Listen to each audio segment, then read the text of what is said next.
Hola a todas, es un gusto pues tenerlas nuevamente en la clase. Como les indiqué en la plataforma, el día de hoy les voy a grabar la sesión, pero vamos a hacer algunas sesiones en vivo, puesto que es mejor que ustedes tengan el acceso a hacer preguntas cuando estoy explicando.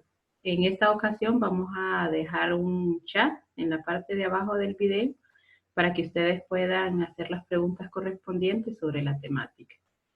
Voy a iniciar entonces con la temática inicial en la calendarización y vamos a trabajar con el tema de las soluciones.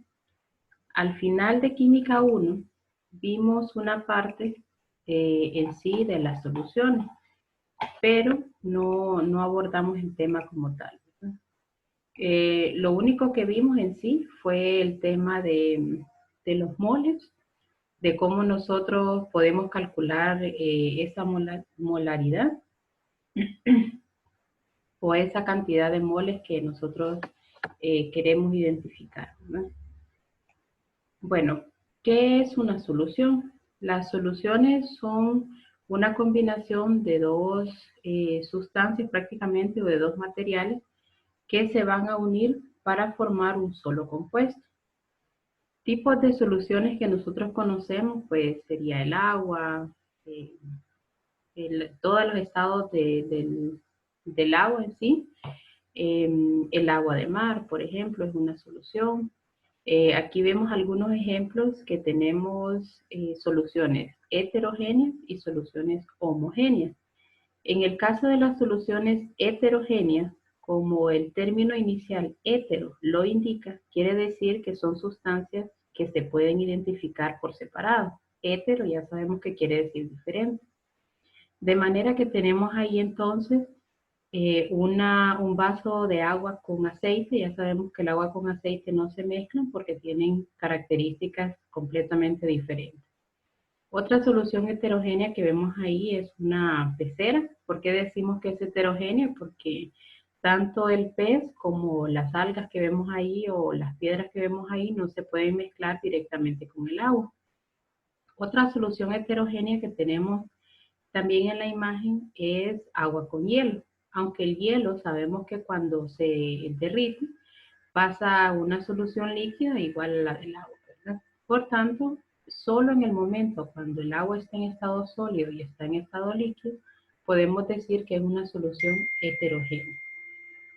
Luego vemos en la parte de abajo que tenemos soluciones homogéneas. El término homo quiere decir iguales. Y si vemos ahí un ejemplo de una solución homogénea, pues tenemos una vasija de cobre, ¿verdad? Prácticamente.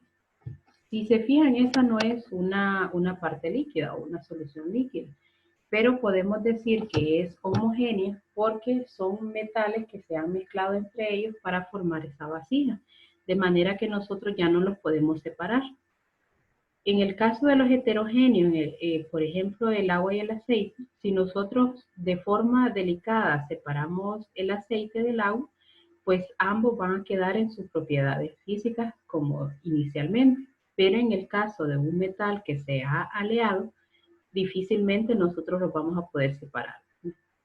Luego tenemos otra solución eh, homogénea, que en el caso es una panita de azúcar o puede ser sal, y un vaso con agua. Si nosotros mezclamos el agua con el azúcar, ya sabemos, o la sal con el azúcar, ya sabemos que se va a disolver completamente y el proceso de separación es realmente muy difícil. Por eso es que son sustancias homogéneas, ¿verdad? Quiere decir que se unen también entre ellas, que no se pueden observar ninguna de las dos partes. Vemos aquí entonces un diagrama de qué son las soluciones. Las soluciones nos dicen que están formadas por un soluto y están formadas por un solvente. Eso es importante que ustedes identifiquen bien qué es un soluto y qué es un solvente. El soluto nos dice que puede ser sólido, líquido o gaseoso. No siempre el soluto va a ser algo sólido, ¿verdad? Pero siempre va a ser el que está en menores proporciones. Y el solvente siempre va a ser el que está en mayores proporciones. Si hablamos, por ejemplo, de el agua de mar, El agua de mar sabemos que contiene agua y que contiene sal.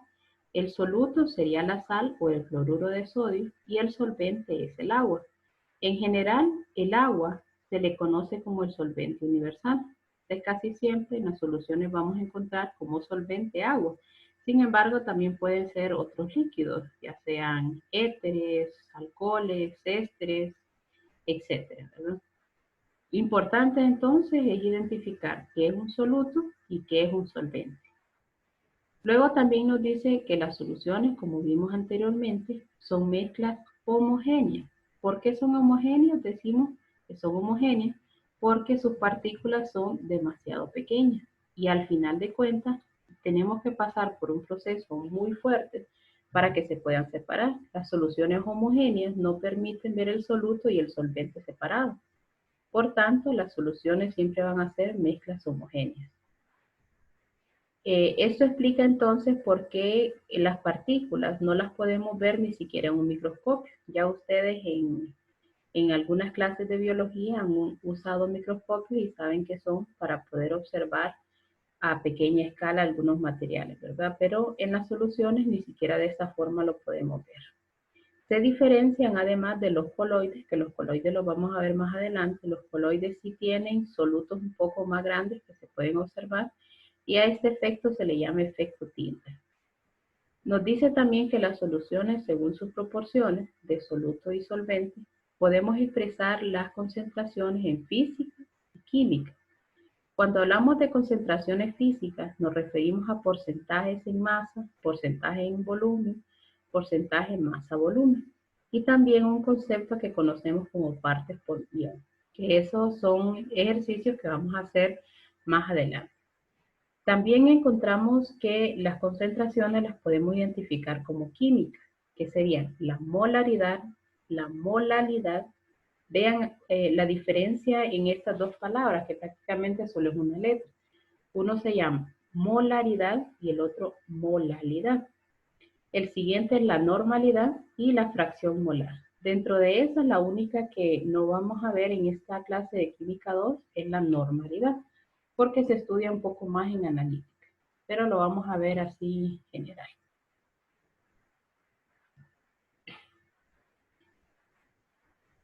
¿Qué tipos de soluciones entonces nosotros podemos encontrar? Podemos encontrar soluciones diluidas, que son aquellas donde la cantidad del soluto realmente es bien pequeña. Y también podemos encontrar soluciones concentradas, donde la cantidad del soluto es más grande. Un ejemplo bien sencillo de cómo podemos diferenciar soluciones diluidas y concentradas es cuando estamos hablando, por ejemplo, de los cafés. Creo que todos ya han ido a una cafetería y tomado tipos de café diferentes. Si hablamos de una solución diluida, nos referimos, por ejemplo, a un latte. Los latés, ustedes saben que tienen más leche de lo que tienen café. Y en el caso de una solución concentrada, puede ser el café negro como tal, ¿verdad? De esta forma nosotros podemos identificar qué es diluido y qué es concentrado. Lo mismo también puede pasar cuando diluimos alguna tinta, ¿verdad? O algún tintaje. Si le echamos más cantidad de tinta, obviamente va a quedar concentrada o saturada, y si le echamos menos cantidad de tinta va a quedar diluida. El ejemplo que vemos en la imagen es unos botes que tienen un tintaje morado y ahí vemos que dependiendo de la cantidad de tinta que le echen, entonces vamos a identificarlas como diluidas o concentradas. ¿Cuáles son algunos factores que afectan la velocidad de la disolución? Algunos factores van a ser las interacciones soluto-solvente.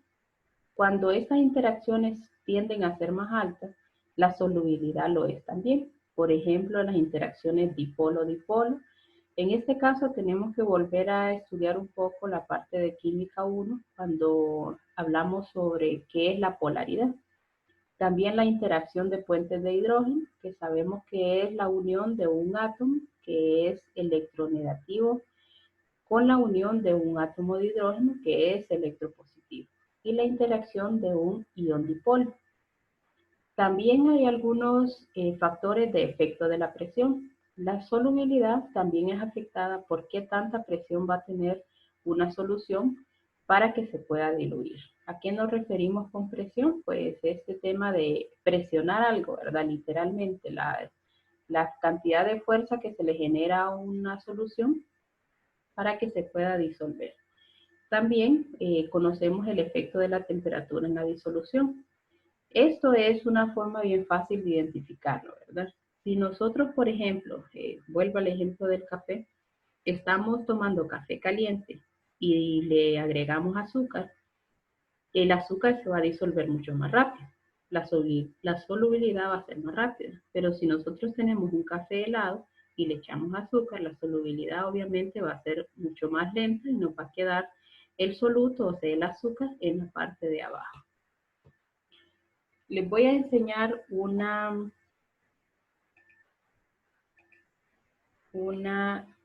aplicación con la que vamos a trabajar. La idea es, bueno, ahí les colocaba en la planificación que vamos a hacer un laboratorio virtual.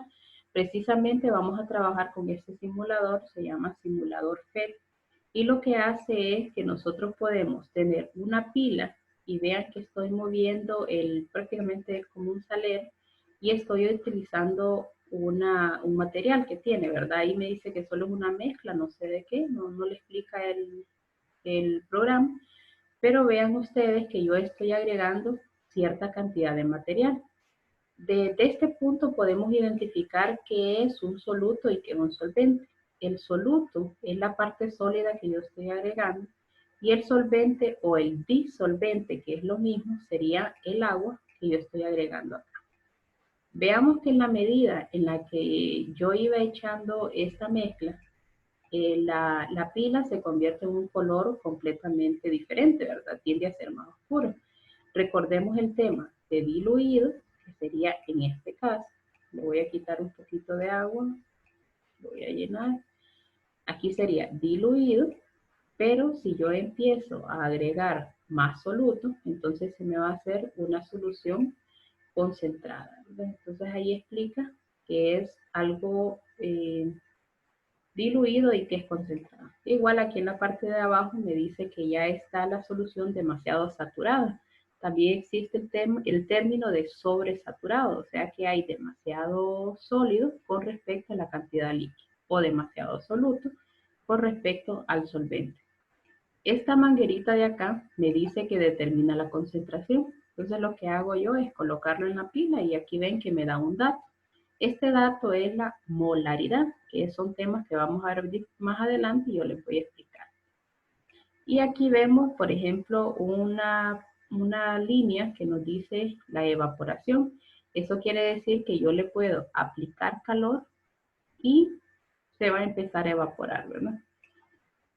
Vean que las mezclas pueden ser diferentes, ¿verdad? Pueden ser todos los compuestos inorgánicos que ya estudiamos en química 1, nitrato de cobalto, cloruro de cobalto, dicromato de potasio. Ahí vamos a ir haciendo varios ejercicios más adelante, ¿verdad? Solo quería mostrarles la página antes de iniciar. Y aquí también vemos que el soluto, como decíamos anteriormente, en el diagrama el soluto puede ser sólido, pero también puede ser líquido, ¿verdad? No necesariamente siempre el soluto va a tener que ser sólido. Okay. Continuamos aquí. Bueno, entonces tenemos un ejemplo ahí. Les coloco este ejemplo porque en la plataforma hay unas tareas que ustedes tienen que hacer y les voy a explicar cómo se realiza. El ejercicio dice, prediga cuál soluto es más soluble en el disolvente dado. Nos dice, si el butanol, que es C4H9OH, o el 1,4-butanideol, es más soluble en agua. Yo tengo que buscar información de cuál de los dos componentes, ya sea el butanol o el 1,4-butanediol, es más solvente en agua. O sea, al agregarlo en agua, ¿cuál se va a disolver más rápido? Como si yo dijera, si yo tomo un poquito de aceite y tomo un poquito de jugo de limón, ¿cuál de los dos se va a disolver? Pues por nuestra experiencia, ya sabemos que el limón se va a disolver más rápido en agua de lo que posiblemente nunca se va a disolver el aceite, ¿verdad? Porque ya conocemos las propiedades del aceite. Entonces, en las investigaciones que yo hice, nos dice que el 1,4-butanediol es más soluble en agua, debido a que puede formar más enlaces de hidrógeno. Recordemos anteriormente que les había indicado que la formación de puentes de hidrógeno, de enlaces de hidrógeno, hace que la solubilidad sea más fuerte. Y también hablábamos de la interacción dipolo-dipolo y la interacción ion-dipolo. Bueno, ¿cuáles eran las formas entonces de expresar las concentraciones? Que esa es la parte matemática que tiene el área de química que nos interesa bastante poder estudiarlo. No solo poder resolver ejercicios, sino comprender de dónde viene esa temática, ¿verdad? Ya sabemos que las concentraciones en términos físicos pueden ser partes por millón, porcentaje en masa volumen y porcentaje en volumen. Y las químicas pueden ser molaridad, molalidad y fracción molar. Vamos a ver cada una de ellas y les voy a, en la parte de abajo de cada una de ellas aparece la fórmula química, fórmula matemática y química que se tiene que usar para resolver estos ejercicios. Partes por millón nos dice que son las partes de masa de soluto por 1.000.000 de partes de masa de solución. Vean qué interesante que en todas las concentraciones siempre vamos a encontrar este término de soluto y el término de solución. Esta concentración se utiliza para soluciones muy diluidas, como en el análisis de agua o preparaciones biológicas. Las partes por millón casi siempre se estudian para vacunas, por ejemplo, porque queremos saber cuánta cantidad de un cierto soluto se encuentra en una solución diluida. Las medicinas, la mayoría de las medicinas son soluciones diluidas que nosotros no podemos identificar el soluto y el solvente. Si ustedes tienen ahí en sus casas una medicina, algún botecito, verifiquen si les habla de las partes por millón que tiene de cada sustancia para que ustedes se vayan identificando con ese tema.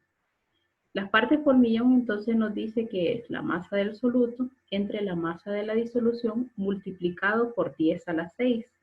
¿Qué quiere decir 10 a la 6? Quiere decir 1.000.000. Por eso se llama partes por millón.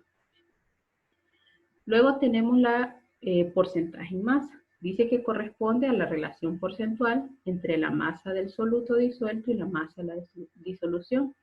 Este porcentaje en masa a nosotros nos va a decir cuánta masa existe en toda la disolución que nosotros estamos trabajando.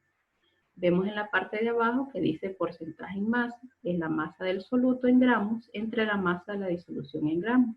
Y la vamos a multiplicar por 100. ¿Por qué la multiplicamos por 100? Porque sabemos nosotros que un porcentaje total equivale a un 100%. Por eso siempre la vamos a multiplicar.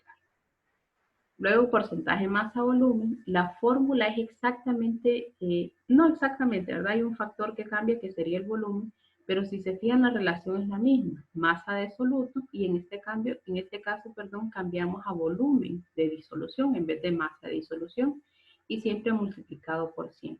Igual es la relación porcentual que nosotros tenemos de masa en cierta cantidad de volumen. Por ejemplo, podemos calcular cuánta cantidad de azúcar tiene un refresco, o sea, cuánta masa hay en el volumen del fresco. Ahí van a ver muchos ejercicios como ese.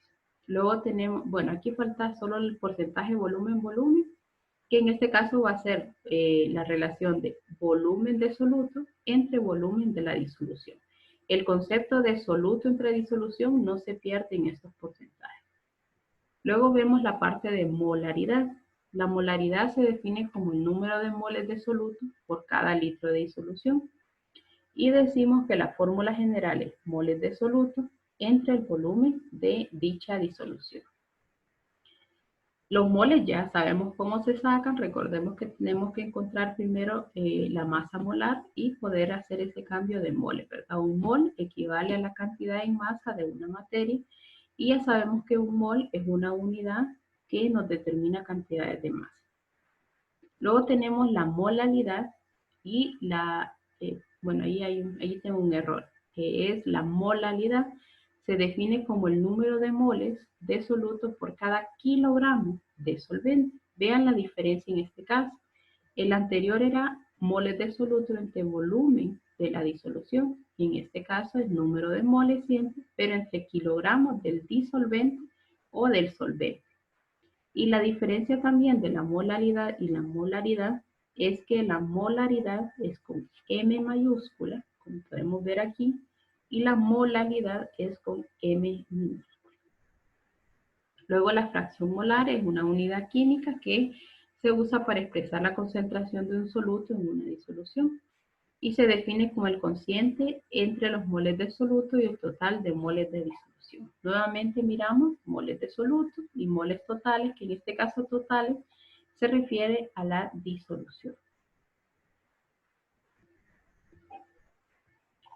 ¿Qué es algo importante entonces que tenemos que recordar antes de pasar a la siguiente temática? Es que siempre una disolución va a estar identificada como la unión del solvente y del disolvente. Ya la vamos a ver más adelante.